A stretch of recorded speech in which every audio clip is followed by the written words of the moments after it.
Well, hi folks. This is a flagship from 2020, the Samsung Galaxy Note 20, which is a $1,000 flagship, and this is a $150 flagship from 2021, which is the Realme C25.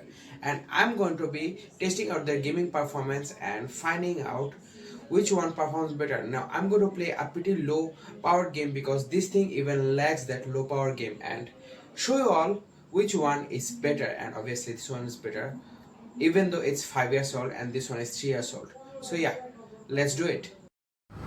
So first of all, let's start with this Realme C25, and it's a budget 150 bucks smartphone which I'm going to be playing a game on.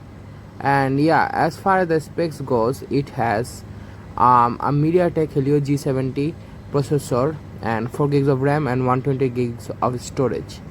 However, it takes much time to load the game, and and and oh my goodness, how long does it take? However, let's get into the game. As you could see, there were a bit of lag at first, and I don't know what the heck is this, but yeah, there you go, it's resumed. And yeah, you could see the slow frame rate of the display because it's a pretty cheap display to work with, and I did replace the display 3 to 4 times maybe.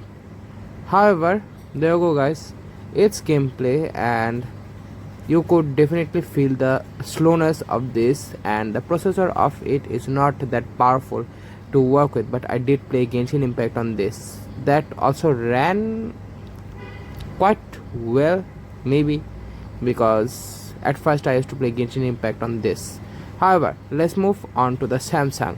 This thing has a Snapdragon 865 plus processor and 8 gigs of RAM, which could be upgraded to maybe 12 or 16. Yeah, 16. And 256 gigs of storage on this.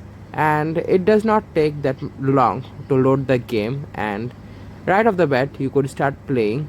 And yeah, there was also a bit of lag, but after that lag everything is going pretty smooth on this. And yeah, the processor is pretty powerful, and you could definitely play some heavy games on this. And I did actually try out few other games like Genshin Impact and Delta Force, PUBG also, and maybe Call of Duty Warzone, and all of them ran pretty well, but the Call of Duty Warzone made it a bit hot.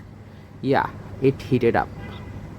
However, that's it for this gaming test on both of these devices, and the Samsung wins.